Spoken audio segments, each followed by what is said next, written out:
Acele etme ya. Sabır alın.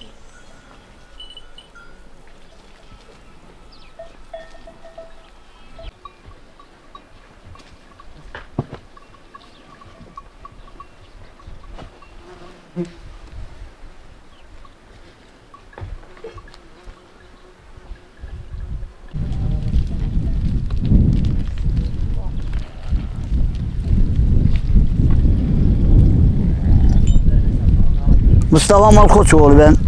Yukarı Künye köyündenim. Hayvancılıkla uğraşırız. Baba dedem bu iş yani dedem yapmış, babam yapmamış. Ondan sonra ben yürüttüm. Bizim kökten gelen bir şey yani. Bizim kökümüz Adana Büyüksaat'ten gelme Malkoçlar. Oradan biziyle geliyor 1500 davarla. Bu küçük köyye yerleşiyorlar. Buradan şelalenin olduğu yer değirmenmiş. Oraya alıyorlar. 3-4 tane dağ alıyorlar. Ondan sonra bir savaş çıkıyor. Soyka savaş. Yemen'e mi gidiyor? Nereye gidiyor? Oraya gönderiyorlar dedelerimizi. Dedemin babalarını. Dedem de yetim kalıyor. 1500 dağ var. Dedem çocuk bilmiyor. Varlık öyle kalıyor. Burada Hacı diye bir adam el koyuyor. Dedeme ben bunu bakayım diyor. Davarı malı bir tarlaya alıyor. Dedemin yanında büyüyor diyor. Dedem çoban. Ağa da bizik, çoban da bizik. Ağa bizik ama çoban da bizik. Dedem ufakmış, hak vermiyor. Öyle dedeme işte Çıtı Musa geldi. Malkoçu diye yaşıyorlar adını. Çıtı Musa geldi, Çıtı Musa gitti. Dağda dedem davara gidermiş. Kışın kar yağdı mı inermiş, gir kovalarmış dedemi. Yani mağarada dur diye. 60 sene o benim çevirdiğim mağarada yatmış dedem. Ondan sonra dedem kendinin varlık olduğunu bilmiyor ki. Ben bunu aynel etmiş. El aynası tıraş ol diye Allah emrine kurban olayım demiş. Yani saf adam bilmiyor, gözünü açmamış ağa. Yani mal bizim ağa bizik de ağa o. Varlık bizim. Ondan sonra zaman geçiyor, bu adam ölüyor. Dedeme diyorlar ki ya işte senin adam öldü. Ya o da ölür müymüş diyor. Yani Hacı Hamza vuruyorlar. Hacının adını Hacı Hamza çeviriyorlar. Varlık bizim ya. Adam zengin oluyor. Ondan sonra dedemin askere salmıyor işte evvelden. Önce unuttum da. Askere göndermiyor. Ondan sonra yerine birini gönderiyor. Dedem bunu öldüğüne yani ölmez belliyor dedem. Saf ya. Ondan sonra ölüyor. Dedem de davarı bırakıyor eve geliyor. Babam bu işi yapmıyor. Ondan sonra ben Cenab-ı Allah Hazreti Ali'mi beni gönderdi. 9-10 çocuk dizdim. Dedemin intikamlarını yavaş yavaş alıyorum. O mağaraya 300 milyar harcadım yaptırdım. Dedemin devranda sürdürüyorum. Davarcılığı yapıyorum. Çocuklarıma da vasiyet hepimiz de oba oturuyor. Davarımız var.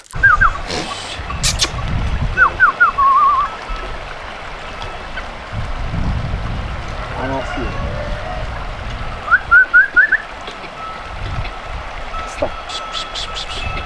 11 yaşında abi bu köpek. 2014 doğumlu. Daha hala malaydır. Maldan bir tane kalmaz. Daha kaldığını da bilmem 11 yıldan beri. 3 aylıkken başlarıydı bu geçinin arkasına düştü. Hala devam eder yani aynı. Aileden biri gibi oldu yani anlayacağım.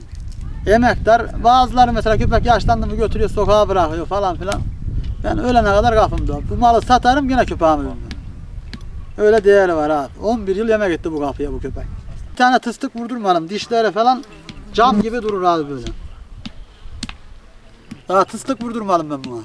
Ya şimdi burada kavga edeyim varır çöker yani adama karşıdaki adama. Hiç tereddütsüz yapar.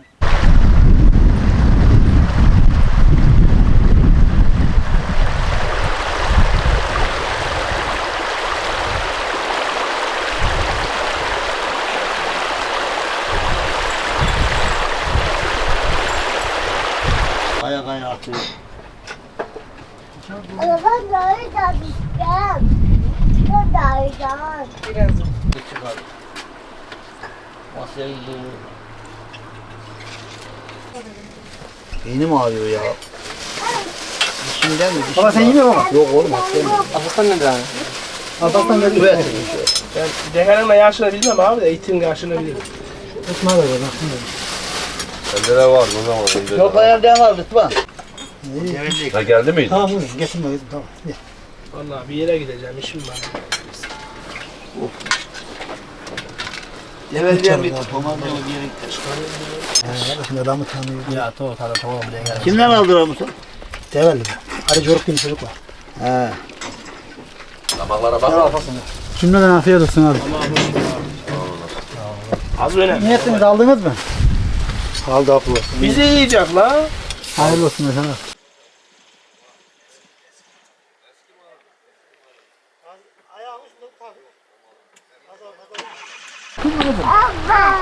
Atayım mı? At diyemem ama şeref. Şurada. Çimecek ya. Ya.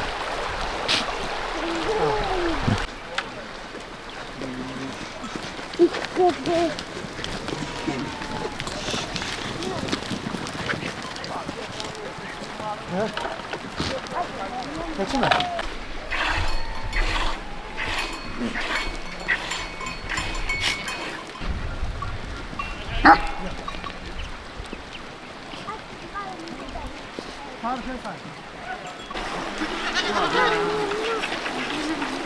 Bak bu arkadaşlar. Bak Gel gel gel. Yok bak.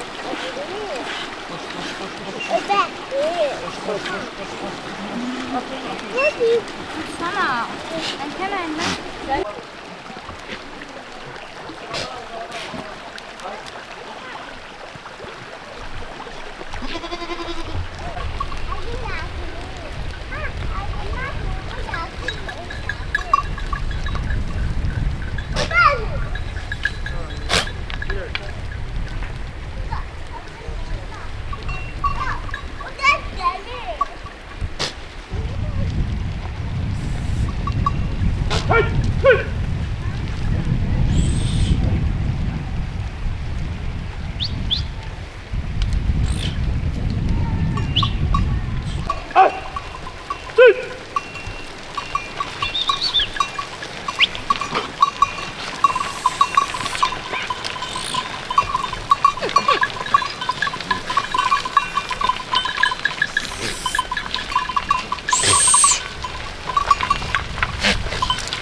Şimdi yazın hemen hemen hepsini sağıyorduk. 200-250 tane sağlı geçimiz vardı.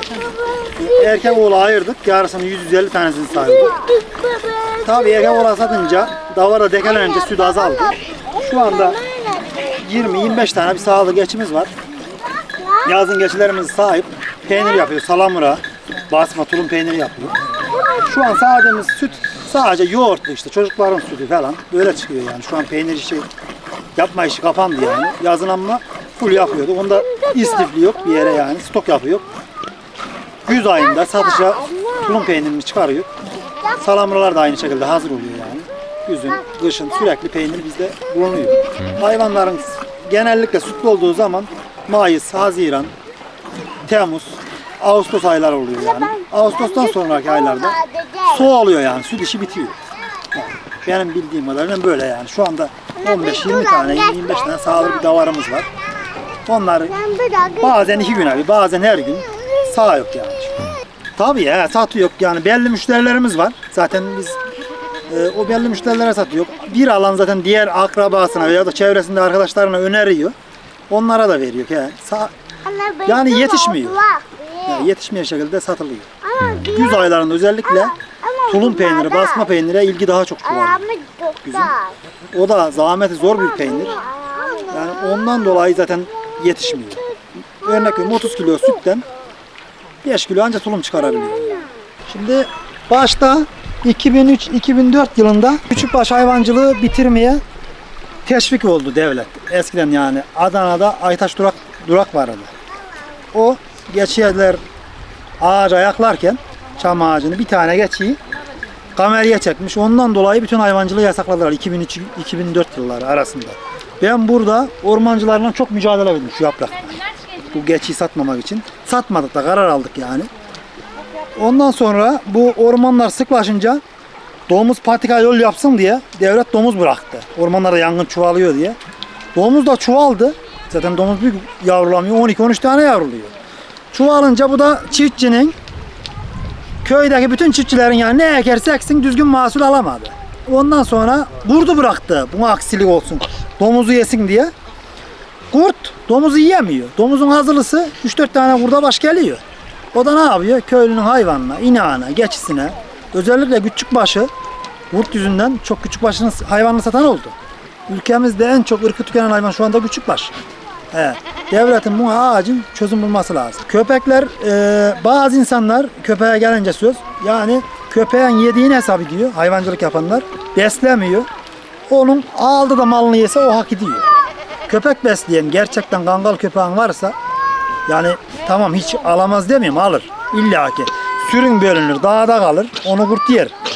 Ama toplu yayarken veyahut da yatak, daha bizim malımız burada mesela, çektiğim bu bölgede serbest yatıyor. Yok bir şey yok. Benim köpeklerim burada daha malımın burnunu kanattırmadı.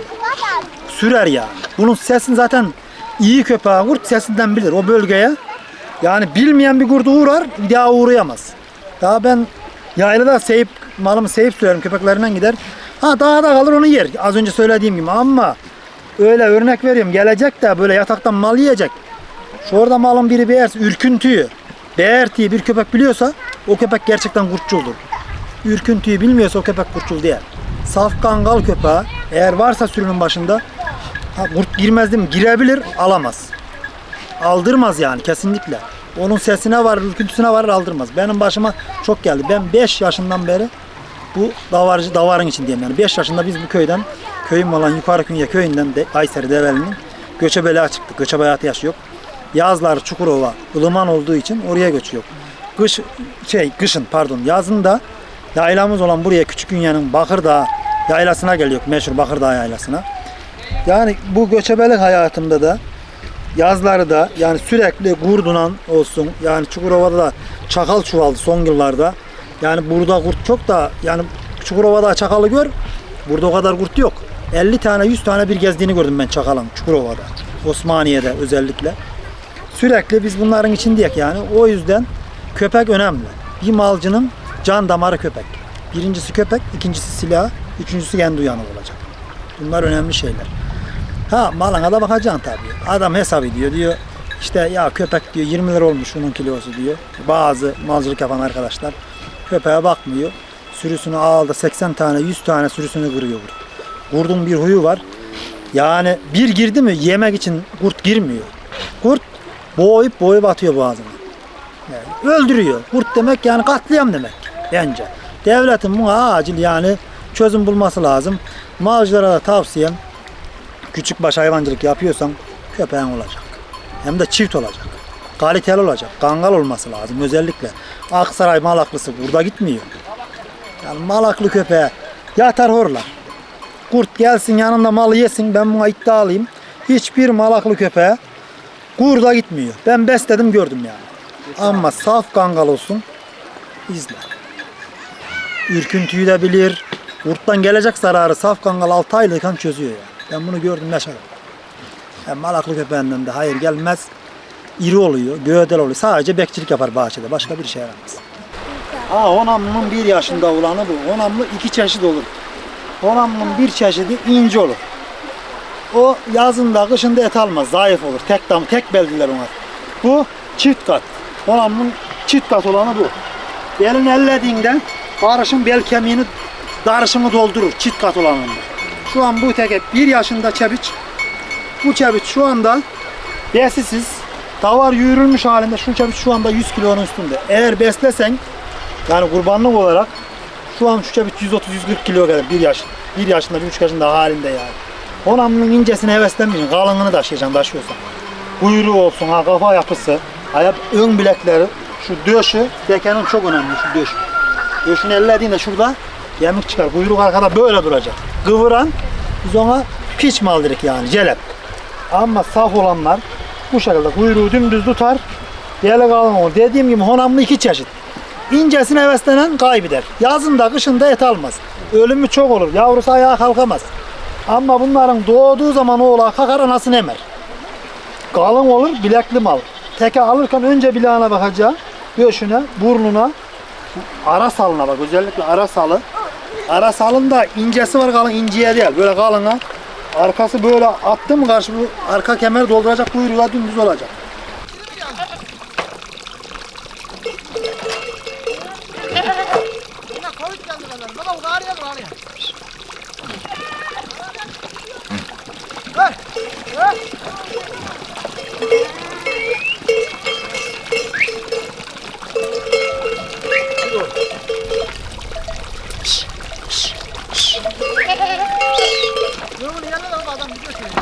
Çekiyor.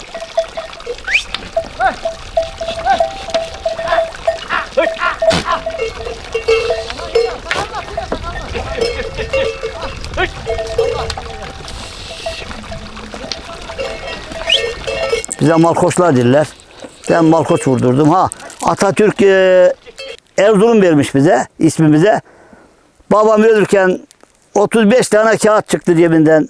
Malkoç yazılı kağıt saklamış. Oğlum dedi, sülalemin adını vur dedi. Ben de gittim Feke'den kayıtını getirdim. Malkoç yaptırdım. Gerisi de zaten akrabanın bir şey yaramaz. Bir ben varım içinde. Geride karganın alayı olur mu yerim. Şahin olsun bir olsun. Biraz mal aldım. Damızlık tuttum. Kör ettim. Yıldırım attı. Mevzi çok uzun da bizim. Davara yıldırım attı. Bu köylü işte çoban koy veriyor. Benim malda bakımlı ya. Önce ağacımda benim mal varıyor. Benim mala düşüyor yıldırım. Bu köylü yıldırım düşüyor. Hep gidiyorlar. Oraya varınca işte bakıyorlar benim de var. Gülüşüyorlar. Mal koçum da var. Yıldırım atık diye. Ha ha ha ha diye gülüyorlar. Yani acışma yok. Geçmiş olsun yok. Eşya olsa birbirine geçmiş olsun diyor. Tavuğu olsa bizi diyelim temelden dışlanıyor. Sevmiyorum yani. Böyle devam ediyor. Öyle ondan sonra Adana'ya göçtüm. 35 keçi vardı yıldırım attıktan sonra. Allah 70 oğlak verdi. Kurban olduğum Allah. Bir de Hatay'a göçtüm. Verdi de verdi. 1200 geçeye kadar çıktıydı yani. 9 çocuğu işte ev verdim, ayırdım, mal verdim. Tarla aldık, takım aldık. Yani aynı dedelerimin mesleğini devam ettiriyorum yani. Böyle intikamcı adamım. Babamı severim bir de Atatürk'ü severim dünyada. İkisine hayranım ben. Önce babamı sonra Atatürk.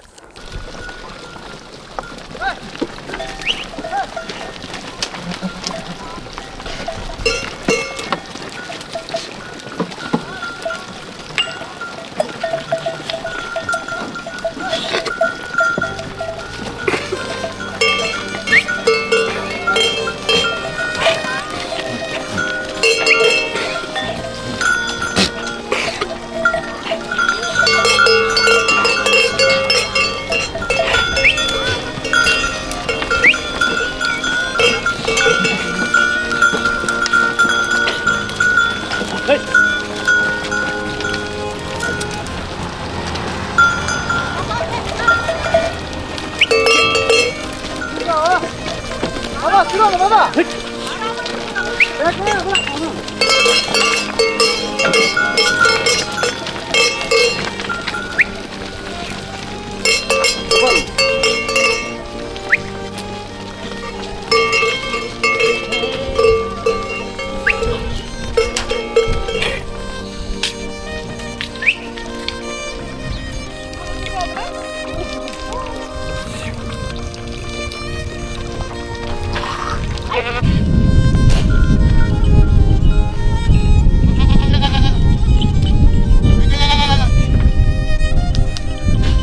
Koy.